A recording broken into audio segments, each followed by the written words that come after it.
Diverse voices. Unique sound. Not the same old thing, different. This is NoCo FM.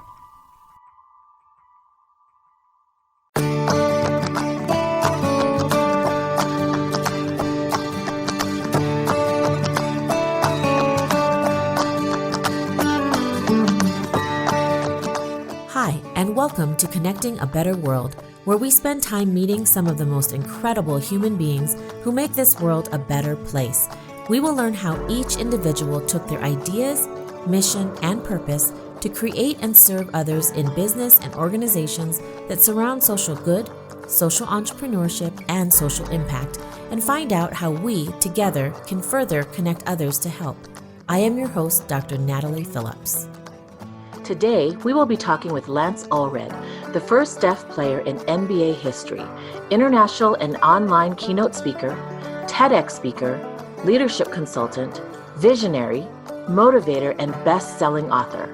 Lance was born legally deaf with 80% hearing loss into a fringe polygamist commune in rural Montana, where he and his family lived until managing to escape when Lance was 13. With his characteristic courage and grit, he eventually overcame tremendous odds and obstacles to join the Cleveland Cavaliers, making the NBA at the age of 27. Lance founded Courage and Grit, a nonprofit organization using sports, the arts, and motivational speaking to inspire overlooked and underserved youth, including deaf and hearing impaired, First Nations, refugee, immigrant, inner city, rural, low income, and or special needs by giving them opportunities to attend sessions and camps facilitated and organized by world-class athletes and artists at no charge. The goal is for these students to take what they've learned and in turn help coach special or other needs kids, engaging in environmental stewardship as a form of giving back and learning the power of service and gratitude, which are foundations for their future success as leaders in their own communities. Super excited to introduce my guest today to my listeners, Lance Allred. Welcome to the show. Hi, Natalie. It's nice to actually finally meet you after we've been friends on digitally for over a year now. Yeah, I'm so excited. I was so excited about today. And I have been watching you and you do some incredible things. But before we get to that, I'd love for you to just kind of share your story with my listeners. It's pretty incredible, your story, and it's very multifaceted. And I'd love for you to introduce yourself to my listeners. Oh, okay. Let's see if I can sum this up quickly. My little claim to fame is being the first legally deaf player in the NBA with 80% hearing loss. I couldn't play basketball with my hearing aids in due to sweat and concussion issues. And the reason why I have the hearing loss is I was born and raised in, frankly, it was a polygamist cult in rural Montana. And they didn't think about things called the RH factor then. That my mother was a negative, I was a positive, and her body was killing me off as a parasite. And we didn't have modern medical technology. I was born in my grandmother's bedroom. And my mother took me out of the commune when I was very lethargic, yellow, jaundiced. I was just a day old, and took me to tiny Hamilton, Montana, where there was a resident who specialized in RH from Johns Hopkins University because he was an RH baby himself. So dumb luck. And I was in an incubator for, about 3 weeks. And I had several blood changes. Well, not just transfusion, but changes to wash out my mother's white blood cells in my body. And we're not sure if the nerves in my ears are never fully developed because of RH or if they were damaged during the blood changes. We don't know. But being born in rural Montana, the only deaf kid within 50 miles, there were no amenities to learn sign language. So in the early 80s, I was fitted with the big giant hearing aids over my ears, the blasted analog sound, and constant splitting headaches. I hated my hearing aids, and I was in speech therapy until I was 15 years old, 3 times a week to learn to speak this way. And when I was 13, my father blew the whistle on child abuse and money laundering in our society, our polygamous society. And we went into hiding for about 6 months. And that 8th grade year, I grew from 5'10" to 6'4". And then we settled in a new part of Utah, Salt Lake City, Utah, at a new school. And I didn't have any friends, and so the coach, high school basketball coach, saw me walking down the hall one day, and he's like, "Hey, you're tall. You should come play basketball." I was like, "Yeah, sure. I've never played before." My inner ear balance was atrocious, and I couldn't play with my hearing aids and due to sweat and concussion issues. I tried at the beginning, and I had the hard medium-sized one on the inside of the ear, and I was headbutted, and the hearing aid shattered in my ear canal, and I had several stitches down there and a concussion, and so I just had to learn to play without them, and learning to play in a very different way, keeping my head on a swivel, developing the peripheral vision, playing it with a soft focus so I could absorb everyone's body language, intuiting what they were telling me. And little by little, my high school coach met me for 3 years at 6 a.m. before school every morning. Coach Carey Rupp. He's now at Oregon State University. And he taught me to utilize those disabilities, quote, that I had, to see that they were going to give me a leg up on everybody else if I chose to play the game in a different way, like a game of chess, not trying to fight fire with fire and be like everybody else. And I was eventually given a scholarship to the University of Utah in 1998 and was there for about 2 years. And my coach at the time, his mother had cancer and he began to unravel. He wasn't doing well. But this also was a testament to some of the beliefs that people have still towards coaching and motivation. That my coach had us lined up on a baseline one day and he was cussing us out. And he looked at me and said, "Lance, you're the worst of all. You use your hearing as an excuse to weasel your way through life, and you're just a disgrace to cripples. And if I was in a wheelchair and I started to play basketball, I'd shoot myself." Now, as a 39-year-old man, I'd laugh if someone said that to me. But when you're a 19-year-old kid and you're taught to be a gladiator and people don't care about your feelings, you just internalize it and shut down. And he was the highest paid government employee for the state of Utah. And there wasn't discrimination. Sexual harassment is not discrimination. It is, however, against the law.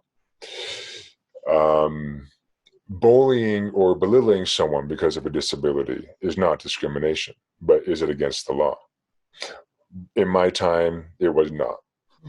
And I left the University of Utah after that, went to Weber State, and wasn't sure what I was going to do, if I was going to even try to play professionally. But my senior year, I led the nation in rebounding and had a great season. And there was an opportunity to try to play pro. And I first went overseas to Europe, to Turkey and France and Spain, and then went to the minor leagues, toiled there at first as the last guy on the team, making $1,200 a month,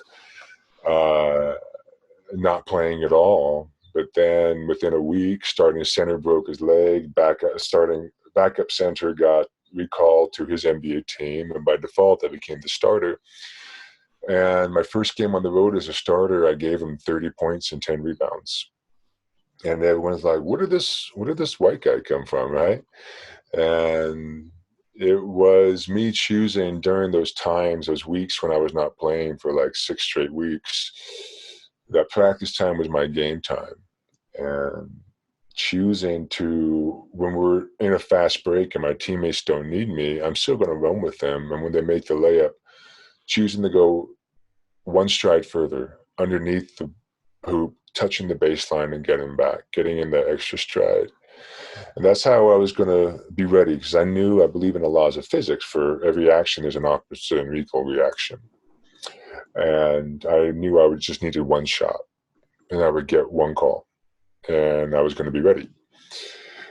And I kept building from there, and eventually I was called up to the Cleveland Cavaliers and joined LeBron and company in 2008 and became the first legally deaf player in the NBA.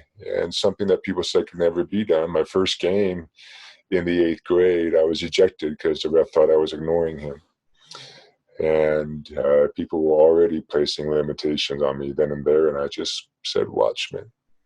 And so now I'm in a fortunate position as an inspirational speaker and author. I use that platform to not only connect with people at a deeper level now as a speaker, no longer just running around half naked, putting a ball in the hoop, distracting people, but connecting with them and using my experiences. I'm not a raw motivational speaker. I actually get my message is clarity that, yeah, I made the NBA, but guess what? My self-worth was nowhere to be found. I was shooting a free throw in front of 16,000 people, and it hit me like a ton of bricks in the face. That was, is this it? Is this the best of the gets? I don't feel any different. Because I still had the deep-rooted belief from my childhood in polygamy, with it being impressed upon me by a Sunday school teacher that God had made me deaf as a form of punishment. And so I had this deep-rooted subconscious belief that I had to earn love, that I had to do something superhuman. But you don't have to grow up in a polygamous cult to have that. A lot of our Western society dictates that already, that we're such a left-brain masculine culture that your worth is only measured by your external material things. And that's an illusion. That's just a story that our culture has perpetuated. What? You grew up in polygamy? What was that like? I don't get it. Why would people do that? Why would they stay? I can never be a second or a third wife. Not that complicated, really. It's what they know. It's the world they grew up in. And they know what the boundaries and the rules are. And they're told to stay inside those boundaries. The physical boundaries of the commune, and furthermore, the mental and emotional boundaries. Stay inside those boundaries and you will always be safe. Safe from pain. Most people will choose a familiar hell over an unfamiliar heaven. So now I ask you, what is your polygamy? What are the thought patterns you have inherited from your childhood, from your parents, your grandparents, your community, that you've taken with you into your adult life? What are the stories and perceived truths that still linger, that are maybe sabotaging your adult experience? What are the boundaries and comfort zones you have settled in, never daring to take risk? Physically escaping from polygamy at the age of 13 for me was the easy part. Mentally and emotionally escaping, far different story. And so I use my platform to Trojan horse it in a way, to go to these corporate events where people think I'm just going to rah-rah them, but actually spin around and get them to check their stories. And our culture is our biggest blind spot. Playing all around the world on every continent, everyone and their mother thinks their values are the best values. Every league says their league is the toughest league in the world. And if everyone's saying that, then it's a wash. And so much of our stories come from our culture. And so much of our pain comes from our stories and the stories we tell ourselves. It's not that the experience or the event did not happen. It's how you choose to narrate and tell the story and recall the event that's in question. Do you tell it from a victim or from a child? Or do you tell it with a teacher archetype? And getting people to check their stories is one of my favorite things I love to do at the corporate level or individual coaching level or the retreat level. And I also get to use that with youth in my nonprofit, Courage and Grit. And Courage and Grit is where I work with at-risk youth, kids with hearing loss, deaf kids, and Native American kids especially, but kids all over, inner city, rural. Working with them, again, drawing them in through the lure of basketball. And they think it's just going to be another basketball nonprofit. It's not. That I use basketball to begin to teach them soft skills, emotional intelligence, reflection skills. And these kids get to be with me learning basketball when they turn around and help me coach special needs kids, where they're learning that service is leadership. And service is abundance. People think abundance is a dollar bill. It's not. Abundance is something that is limitless, that's endless, and that's service. I don't have to have any money to pick up a shovel and help someone else dig a trench. That is limitless, that is infinite, and that is true abundance.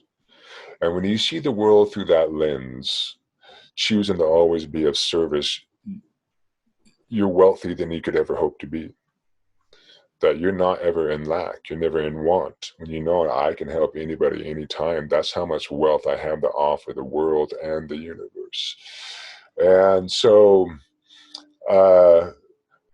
this year was going to be a fun year until the pandemic hit. I was going to take some kids on a trip down to Guatemala where I was going to fit people with hearing aids provided to me by one of the hearing aid companies I've spoken for. But that leads us to the whole conversation of the pandemic and how do we flow and adapt with that? And do I walk my talk of helping people learn to adapt and flow? And as a basketball player, I'm viewing this whole thing as a basketball player that we've all been benched. And do I want to throw a temper tantrum and scream at my coach, which only delays the opportunity of me getting back out there? Or do I sit and do I breathe and do I choose to flow and adapt with this? And that is a lot of people having the hard time of letting go of the illusion of control. We live in such a stat-driven world, but as a basketball player, we'll all tell you, stats inform us, but they don't drive us. That you can have all the pregame scouting and data all you want, but we're not naive enough to think that the team is going to come out with a new play or a new wrinkle or new offensive structure every game. And we don't throw a fit and say, wait, that's not what the stats said. That's not fair. You have to learn to adapt and flow. And that's what the athletes do. We show the world the message of the importance of walking the path of the heart, which is being in your body, which is masculine and feminine. It's masculine to shoot the ball, it's feminine to pass the ball. If you are always shooting the ball, hyper masculine, you're easy to guard. You're one-dimensional. If you're always passing the ball, being passive, you're easy to guard. You're one-dimensional. And people, it's funny how you have the CEOs that love to go to the front row of the sporting events and cheer the athlete for making the great instinctive play, trusting their intuition when the play was broken.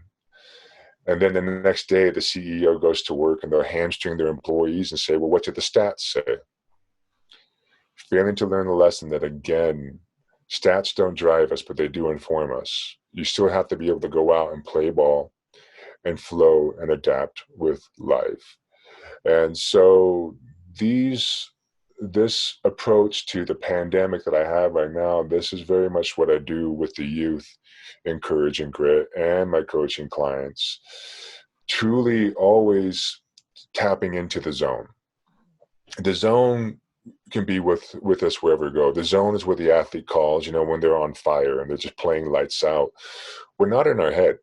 We're in our body. We're not thinking about things. We're not analyzing things. We're not aiming our shots. When you aim your shot is when you miss it, because that's when you're trying to control. All you can do is rely on the foundation and the discipline and make sure your structure is sound and let the ball fly, trusting that it's going to go where it's supposed to go, because that's what happened.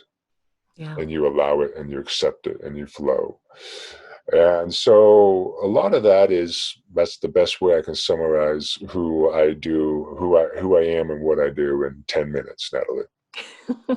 And I love that too, because I know that you talked about soft skills, and I wondered what the soft skills were and how you incorporated it. And it makes a lot more sense now. And I think it's incredible that I'm sure you started this with your coaching clients initially, and even businesses and corporations that you spoke with, right? Yeah. But to be able to teach that to kids, and then in a way so that they internalize it, so that they can turn around and then, teach the kids behind them, or, other kids that they can see might benefit. That's a feat in itself, So I'm always interested because, especially with your background, how did you become who you are as far as giving back? Was it a parent? Was it a role model?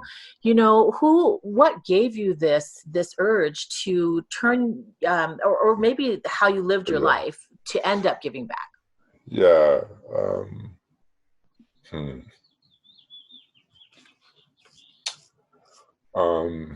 My mother did not grow up in polygamy. My grandmother joined the Allred group. My grandfather was the leader. My paternal grandfather was the leader.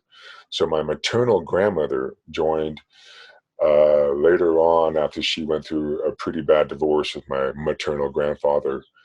And she wanted a sense of something, a sense of community or belonging. But my grandmother was this big, giant, 6'1", fiery auburn, redheaded woman that was very gruff. But she was always the first person to show up and help. And she taught me the beauty of service and the power of service. And that came from and that passed down through my mother, and my parents taught me that. But there's also, when I was 4, my mom began taking me to basically a special needs preschool in Missoula, Montana. It was a 40-minute drive both ways. And one day, my teacher had me write my name on a blue heart. And I remember well because I spelled it like pants, L-A-N-T-S. And I asked her, what is this for? And she said,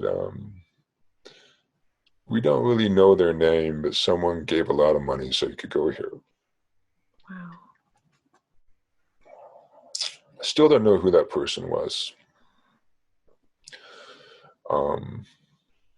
But someone gave me a fighting chance. And all I can do to tell them thank you is pay it forward. And so that was always been one of the great motivators of why I never quit, not making the NBA till I was 27 years old.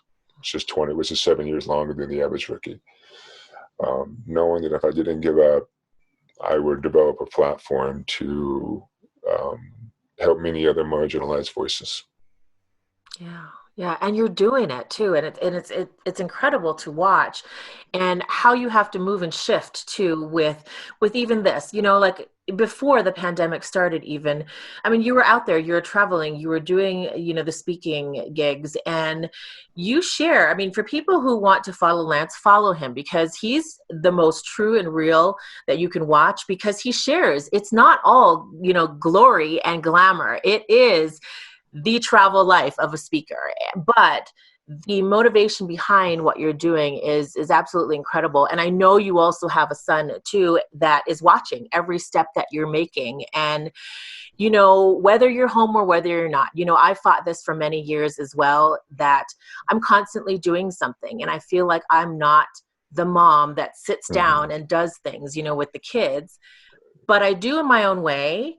But I do notice as the kids grow older, and your son is younger than my both of my kids, but they're noticing different things, and so they're getting that entrepreneurial spirit. I can't wait till your son is older too, because he's gonna pick up on all the things that you're doing and have that same heart, and it's incredible to watch. And what I was saying was, even with this pandemic, I've seen that you shifted though. Yes, your book just came out, and I was reading that post that you made too about, okay, this is the second time that you released a book, and something kind of hit where you weren't able to make those things. But now you've converted everything into online learning. You've converted even your speaking things into online, and how people can reach you. So Right. So with that entrepreneurial spirit and that perseverance and that grit, you have to keep going no matter what, Yes. and I love that story.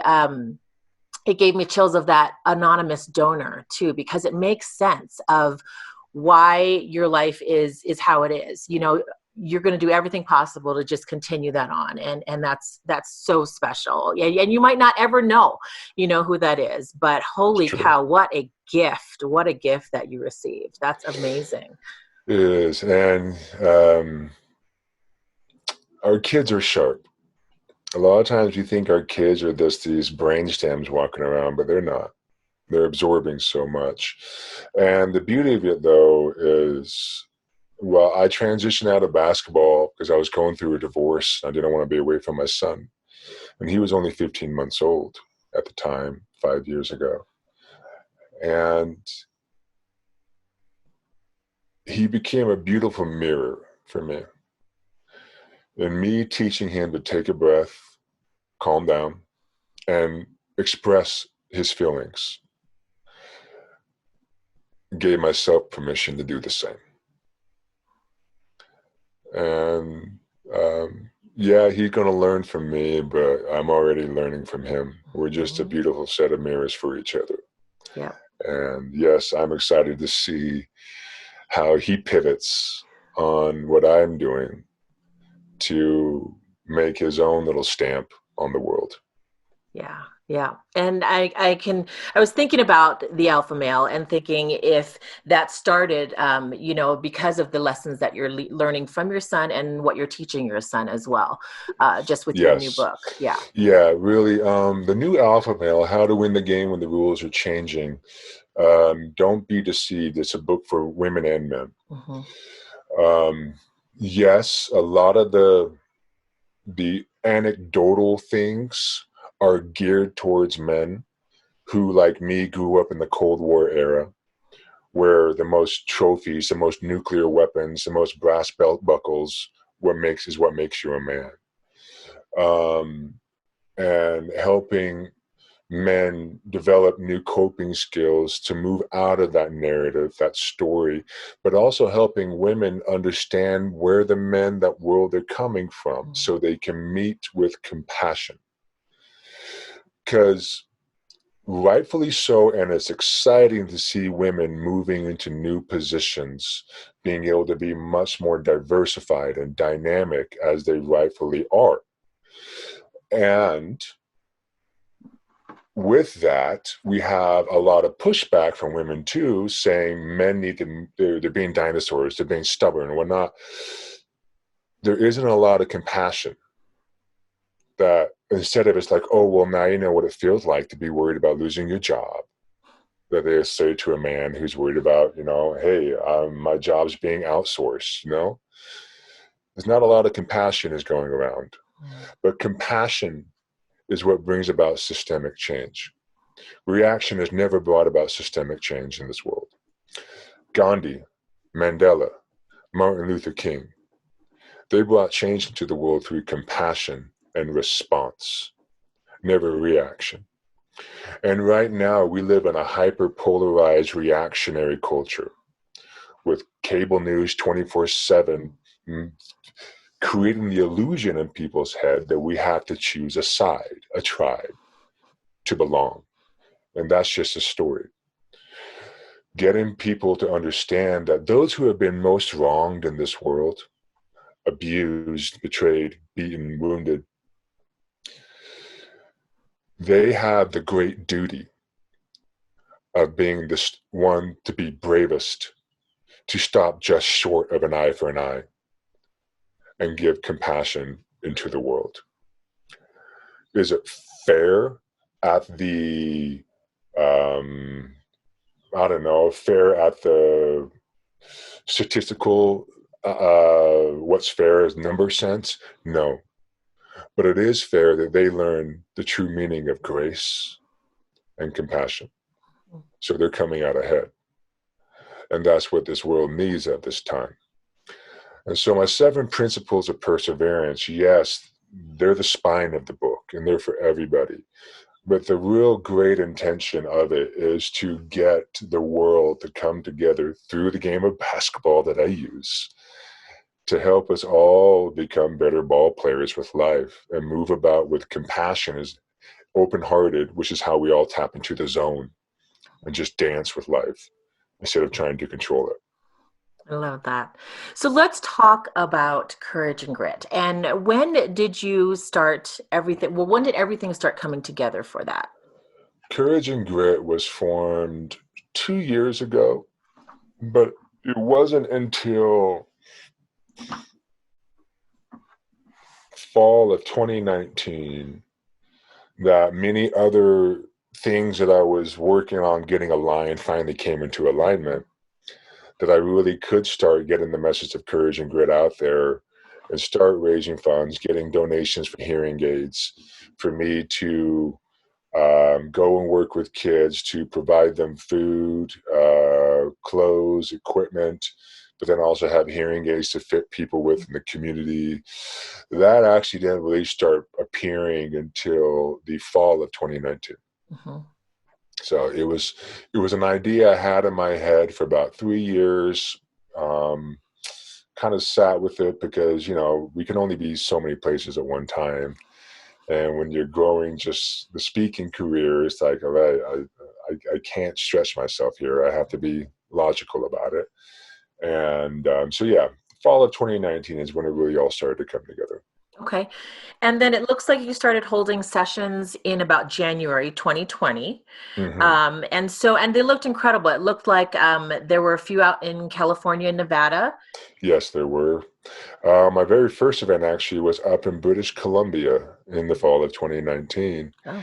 when I was up with the Native American reservation there, working with kids on basketball, but able to help some kids, again, with the soft skills and the communication things. Mhm. But that was the maiden voyage up north. But California and Las Vegas have definitely been the best spots right now, working with No Limits Society and Boys and Girls Clubs. That's right. And I've been able. So what I do, instead of it being snake oil, or like a snake oil salesman over here, but then selling watches on the other lapel, it's wherever I go and speak at a corporate event, I plan ahead and I work with those in the community, with the Boys and Girls Clubs and any sort of deaf group. I tie it all in, so while I'm there, I can kill as many birds with one stone. That makes sense. Okay, because that was one of my questions too. Is how does it all work? And so if people wanted to, help out with putting on a Mhm. session or a camp, or they have an organization that they say this would be perfect for, if it Right, is another Boys and Girls Club or whatever it right. is would be the first way to be, would be to check out your speaking schedule, and the different towns, or you know what I mean? Or how would this all work as far as Yeah. if I was an organization that was listening to this Mhm. and, just was clued in and loved what you did, how would I get Right. that started if I was an organization? What I know, I have a group of people that kind of help me, that once I get a speaking engagement, I send them the date and they just start reaching out to the Boys and Girls Clubs and finding the deaf communities. But I let every corporation know when I go there, you're sponsoring me to help the youth in the community here. And so I give them a plaque, a thank you, acknowledging that Courage and Grit thanks you as this company empowering us to help the youth in this area. And so I would tell people, one of the ways you can help out is, hey, my company we don't have the biggest budget, but we could probably pay you $5,000 to come speak. And hey, that's fine, because if you're able to get me there, so I'm not always paying out of pocket. I wish I had the amount of money where I could fly everywhere and visit everyone, but I don't. And you can just get me there. Then yeah, I'll also let you kind of decide how you want the community impact arm of my trip to play out.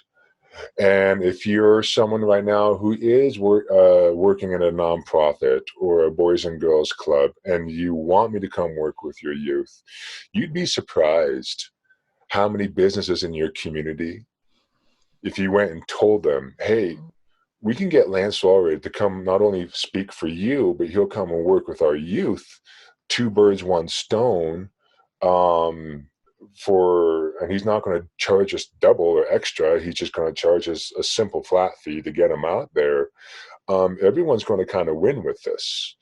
And so just learning to really make it very symbiotic, that the nonprofit is very synergistic with my speaking career, that I can just kind of put it in my backpack and take it with me wherever I go. Yeah, which is cool too, because the businesses and the corporations that are, hiring you to come speak, do some, leadership training, whatever it is, they probably didn't even think about that. And what better way to be involved in not only bringing a speaker, but bringing, this activity and, we brought him out here, and it's like you're a package deal. You come with that part, like your arm, like you said. Yeah.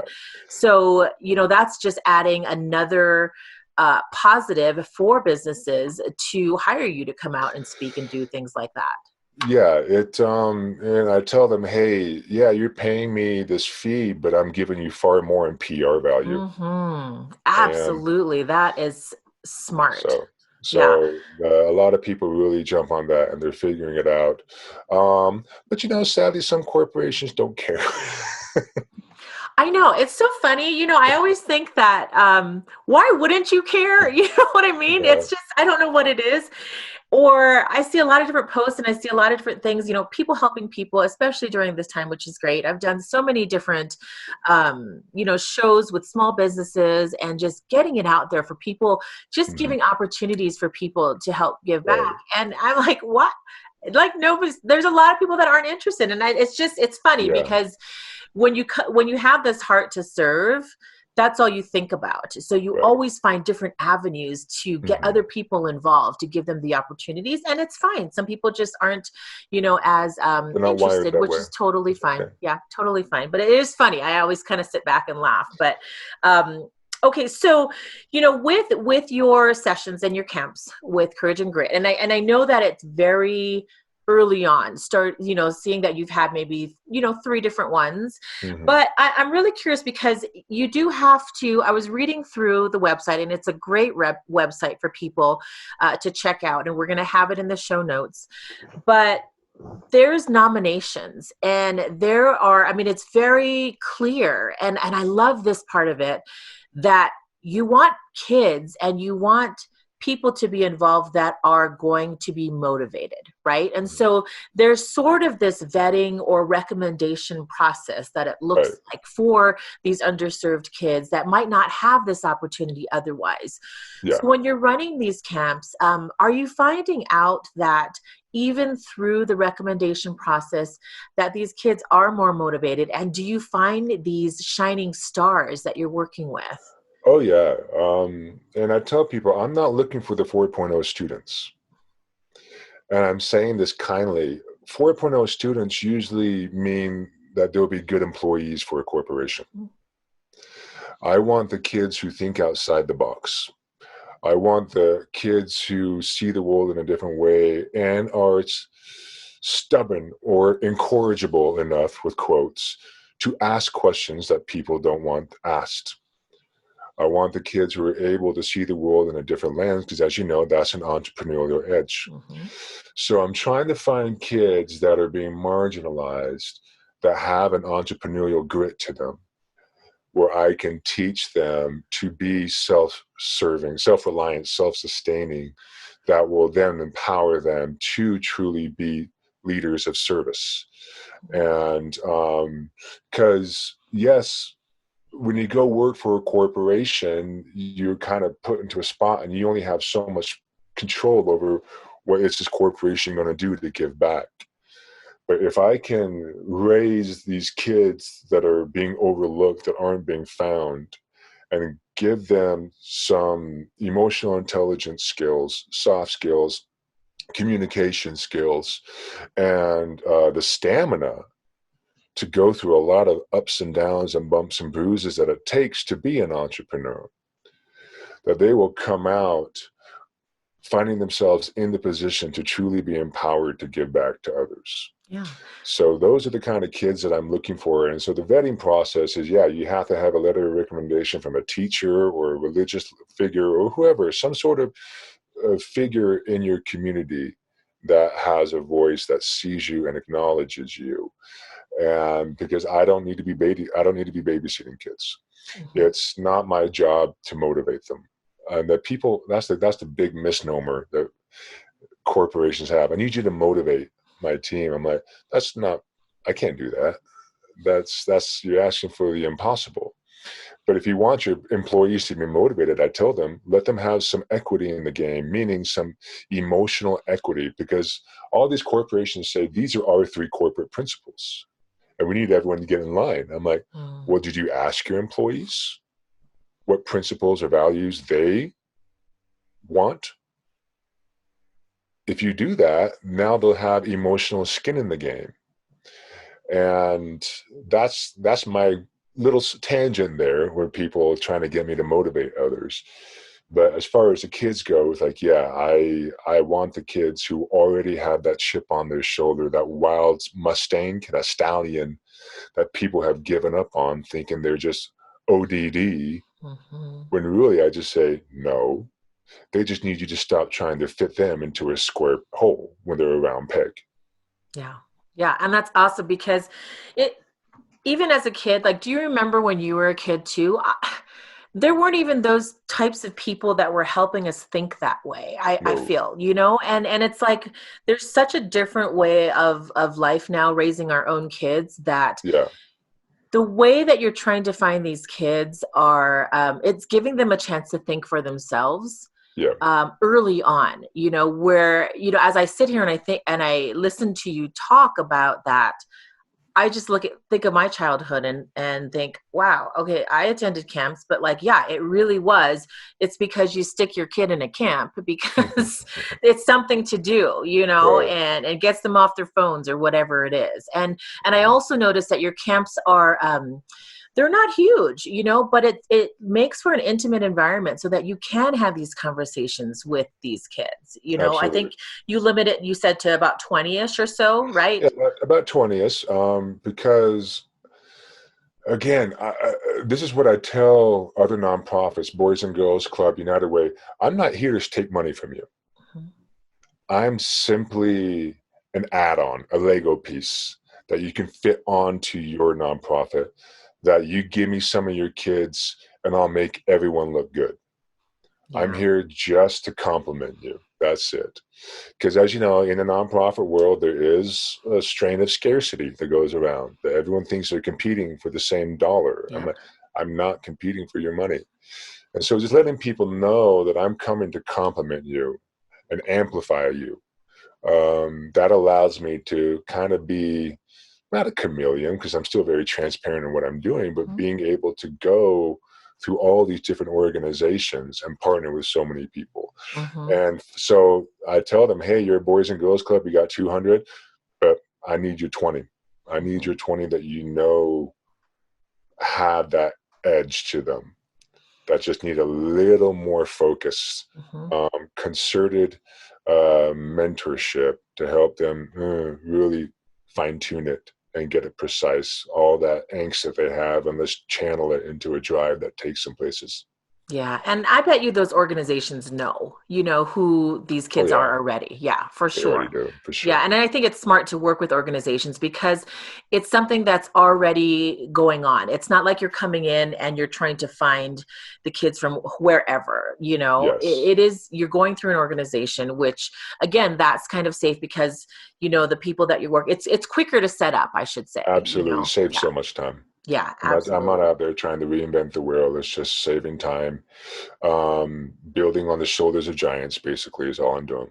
Yeah, absolutely.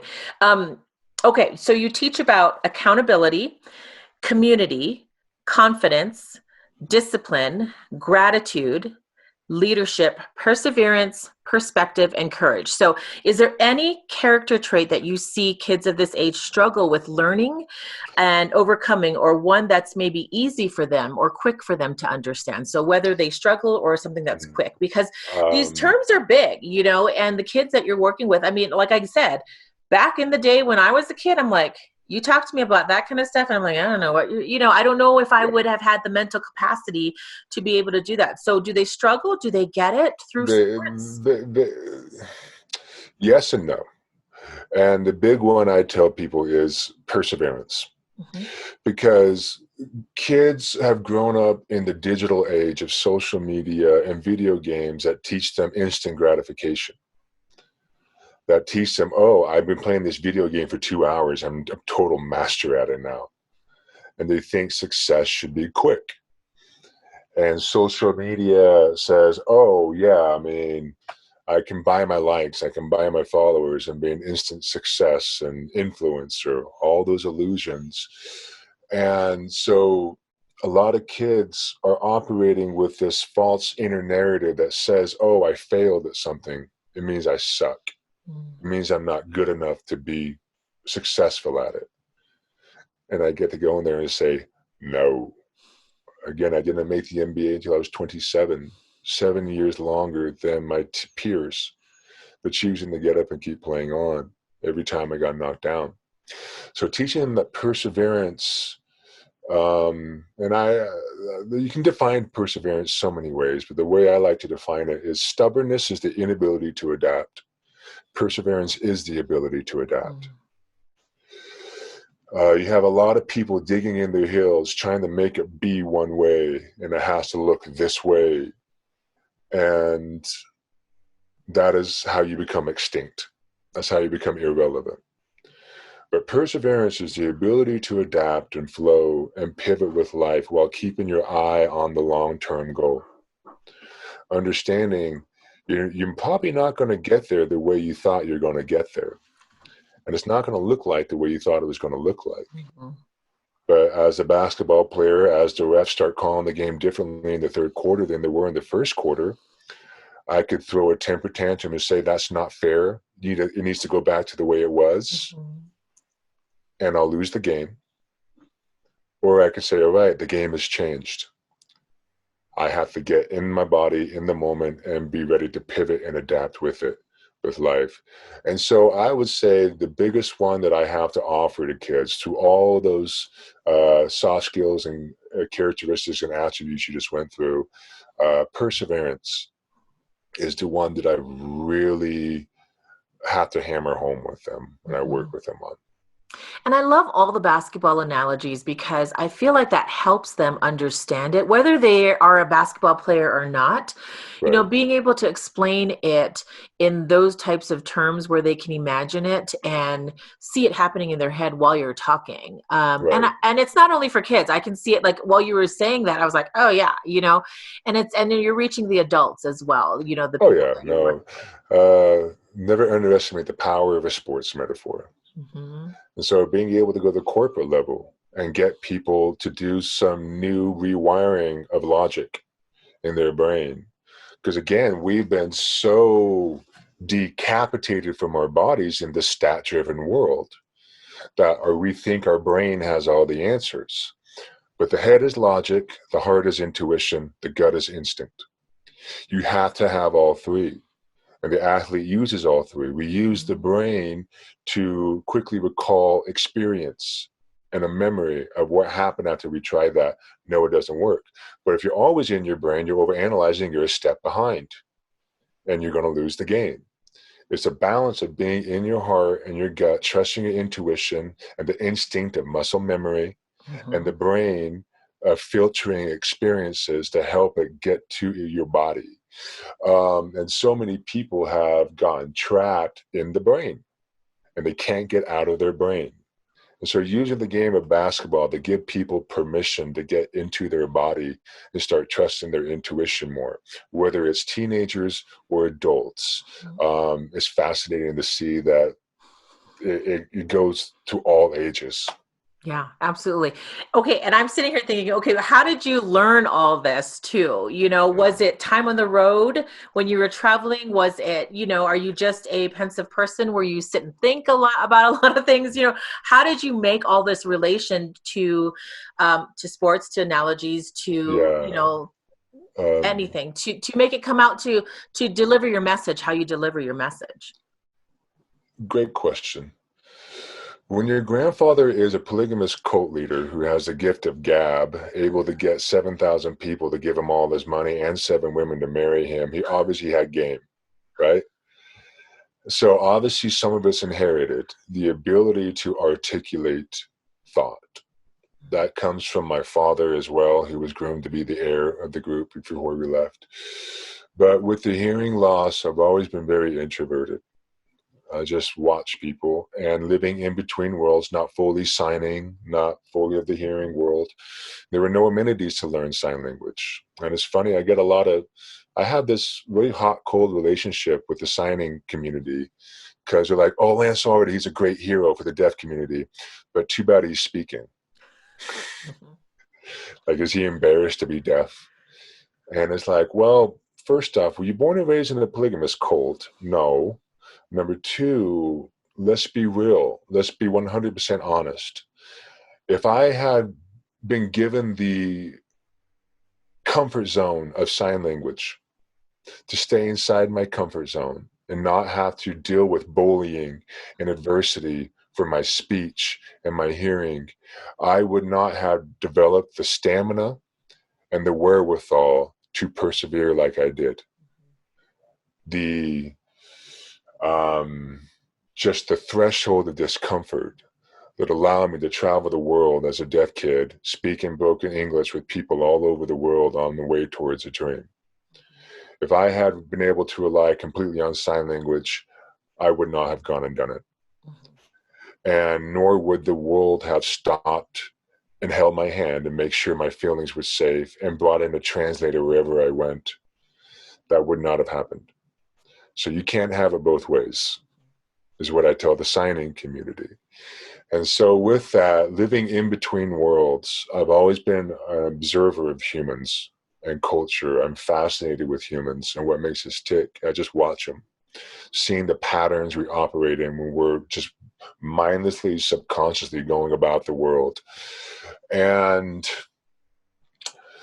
my parents also encouraged me to read and write as a form of communication. I learned to read first, and then I would watch people read. And that's how I began to really figure out how to read their lips. And so expressing myself through the written word, I was a kid who won writing awards in elementary school before it was cool, right?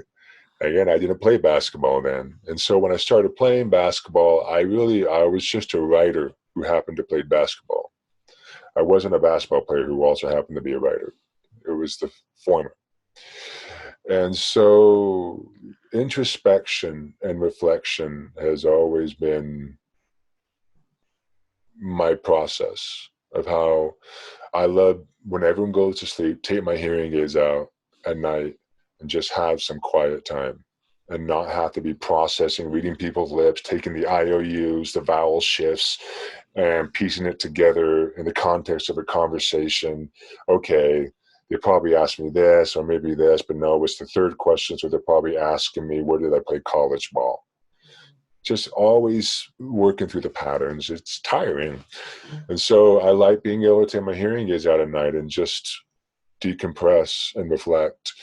And so that skill, and I'll say it's a skill, because if everyone had the gift of reflection,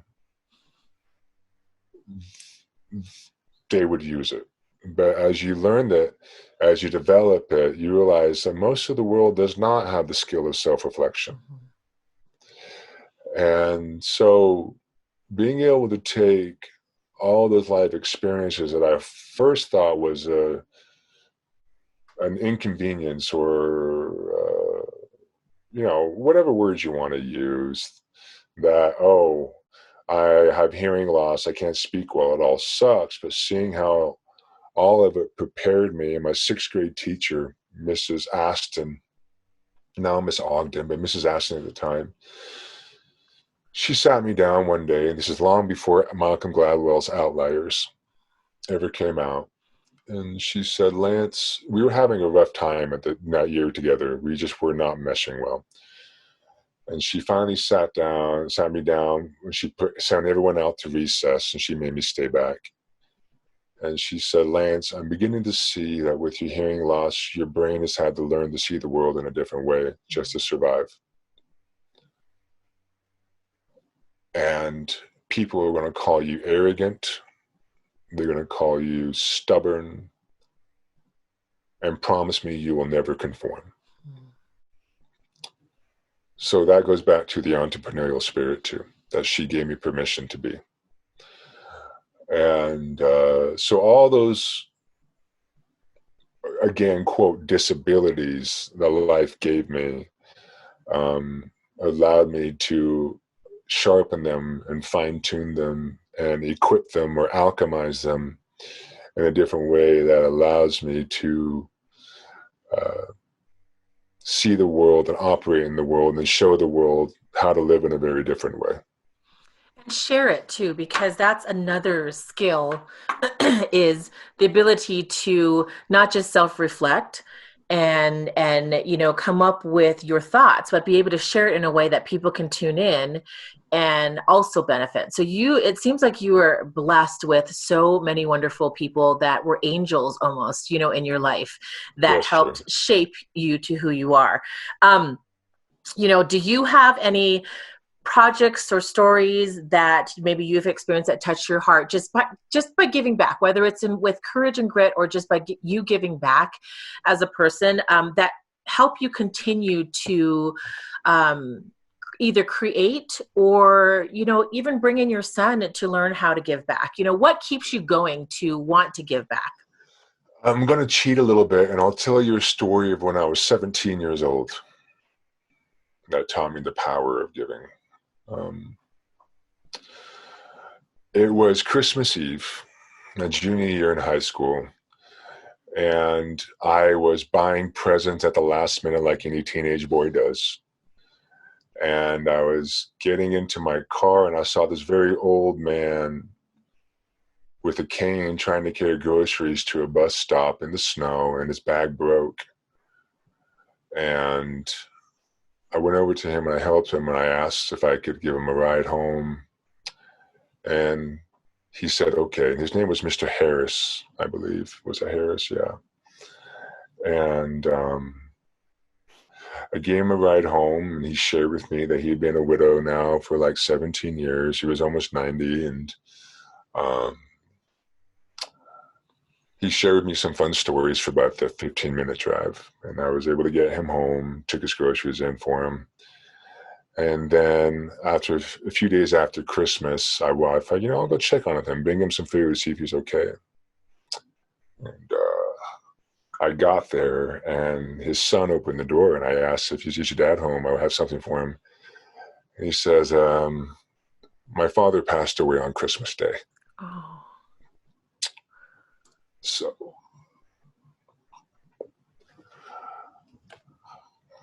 the fact that I got to be possibly his last human experience in this world,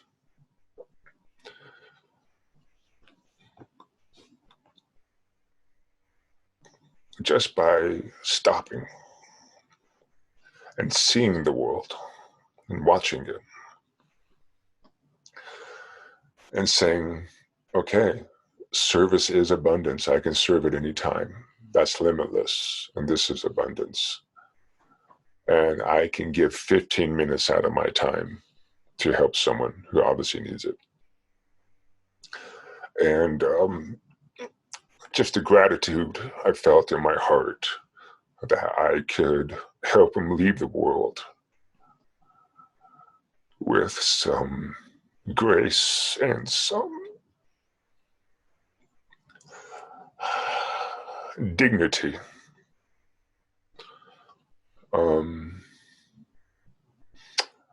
That is a lesson that will always be powerful for me as far as eternal fuel to always understand that, yes, we give and we serve, but selfishly, the one who always comes out ahead is the one who chooses to give and serve. Absolutely. Wow, that is such a powerful experience and a story that you've had. And again, just a pivotal thing that created and helped you become who you are as well. And again, I'm sitting here watching you thinking, and what an experience to share with your son too. When you might have already done it, when the time comes, but that's super powerful. I'm glad that you were there for him as well. That's really, really special. And a 17-year-old boy, where you could have easily just turned in your car and just kept going, right? Because you had things to do. Yeah. So that was amazing. Yeah. And thank you for doing that too. Yeah. Okay. So, for people who are listening and tuning in, and I know there's going to be so many people who you've touched through just this time that you spent with me, what might be some ways that they can help you spread the word of what you're doing, or what are your needs? What are some of the things that can help you? Yeah, I mean, never underestimate the power of word of mouth. Mm-hmm. And so if people, wherever you're at through the country, if you want me to come work with your youth, just reach out to your local companies, corporations, or a business you work for, or your nearby school. I mean, if your high school has a budget to fly me out and have me speak for their honest, transparent budget, I'll come. It's not a problem. Yeah. And so just getting that message out through word of mouth is still more powerful than anything, because just because a video goes viral does not necessarily mean it converts to action. What converts to action is word of mouth. And so you can never underestimate that. So anyone taking the time to just go to the business they work for or the school their kids attend and say, hey, can we all pitch in as a community to have Lance come speak to the school, but then he'll work with this specific group of kids in basketball, but then he'll also do another pit stop with a local company that was able to contribute a small amount to the funds and work with their employees. It's all one-stop shopping for me. I don't double dip. It's just, hey, you pay me that flat fee, whatever you guys can afford, and I'll get there. And so just the power of word of mouth, that's what anyone can always do to help me. And I remember it. I remember people who stick out their necks and vouch for me and give me an opportunity to go walk the talk and not just be this talking guru. Yeah. But to actually get out there and do it and live it. And so I remember the people who do that for me. And I also want to throw in, word of mouth is super powerful, but because I believe so much in connection, that when you share by word of mouth, you have to share what it is that you connected with. So that way, as you're sharing your heart and why this is so important to you, that might actually connect to somebody. So while you're listening to this whole podcast or watching it, right? Because I think we're going to do video with this. If there's something that at some point in this last, hour that I spent with Lance that touched you in a certain way, remember that feeling, and that's what you need to share when you share that word of mouth, of what he's doing. And why was it so important to you when you heard that particular, whatever it was, the story, whatever he's doing, things like that. There's just so many things that, if you feel this connection when you are sharing by word of mouth, I do want to encourage people to not just, it's just like on a social media post. If you read something and it talks to you, instead of just sharing and hit reshare, say something about what it means to you, because that's going to go a lot further of making that connection with somebody else that you don't know, that's a really might not point. even know why you're doing it, but it's going to reach somebody for sure. Okay, so my very last question I have, and then I'll let you go, is what might be one piece of advice that you have that you can share with my listeners to just themselves, if they're listening, to make this world a better place? Making the world a better place. We have been taught as humans that you can't feel multiple or even contradicting emotions at the same time, but you can. The earth is half light, half dark at all times, daylight and nighttime. If the earth was always in daylight, the plants would die and we would die. You have to have a balance of dark and light. So what I mean by that, going further, learning to be able in one hand to hold the heartbreak of life and the death of dreams and the loss of loved ones and the heartbreak that comes with it, understanding that our scars are the timeline of our grit. On the other hand, holding gratitude with that clarity that your scars are the timeline of your grit are the lessons that they taught you, the lessons of clarity. And I tell people, happiness is not what the movies tell us, that, oh, you get married and happily ever after. That's satisfaction.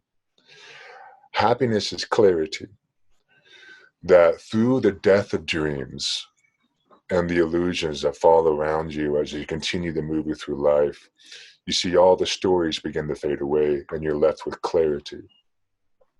The clarity of being able to walk the path of the heart, which is saying life is many things at the same time. And I can hold the heartbreak of a lost marriage, of a death of an NBA dream in one hand. And on the other hand, I can hold it gratitude for all the experiences and clarity those lessons set me up for.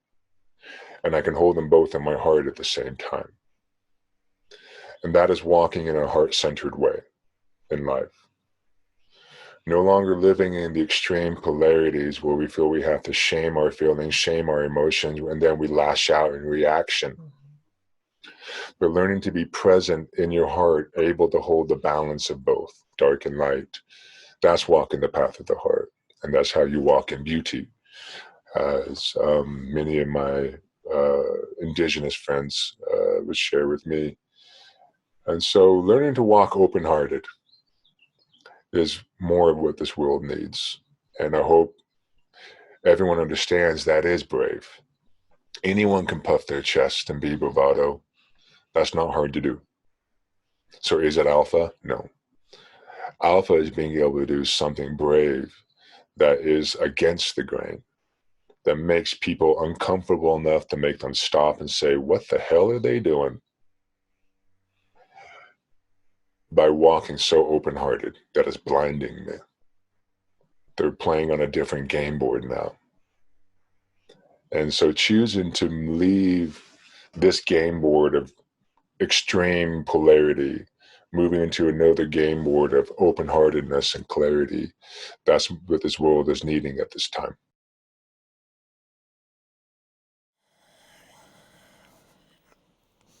I choose clarity. I choose to empower myself with the accountability of choice. We spend our lives giving away our power by how we speak. I have to go pick up my kids from school. I need to turn in my quarterly reports. What if we began speaking like this? I choose to go pick up my kids from school. I choose to turn in my quarterly reports tomorrow. I choose not to color coordinate family photos this year, Mom. Sorry. This is far more difficult than it sounds when you try it, because we have been so conditioned to give away our will and our choice by how we speak. I have to, I need to, I want to, I could, I should. I choose. I choose to empower myself with the accountability of choice. I choose to ask myself, with each thought, is this Lance thinking, or is it my polygamist thought patterns thinking? Thought patterns that no longer serve me. I choose to no longer be a martyr like my grandfather. I choose the clarity that it is mental gymnastics to believe that my self-worth is ever in question. I choose the clarity that love is either unconditional or it is not love at all. I choose to be a leader of my own life. I choose. It is my choice. It has always been my choice, just as it has always been your choice. This is how you escape your polygamy. Empower yourself with the accountability of choice. Be a leader of your own life. And now, as I say goodbye, on behalf of a 5-year-old boy from rural Montana who could not hear nor speak very well,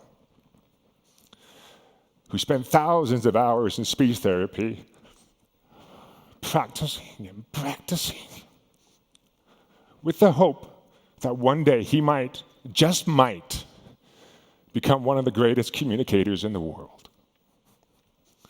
On behalf of that 5-year-old boy, thank you for allowing him to be heard.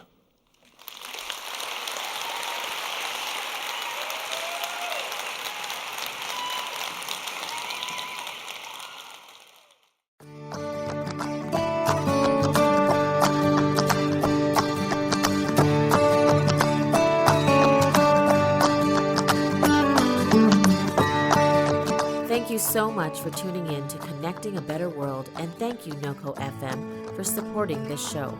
If you haven't heard, NOCO FM is dedicated to bring diverse voices and spotlighting a unique culture to Fort Collins and beyond.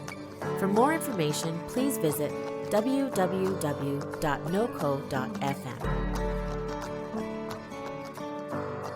If you connected to something in this episode, we would love to hear from you.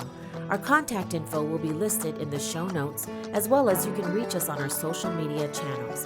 Please feel free to share our podcast with your friends and loved ones. For more shows, please tune in to noco.fm online. This has been a production of NOCO FM.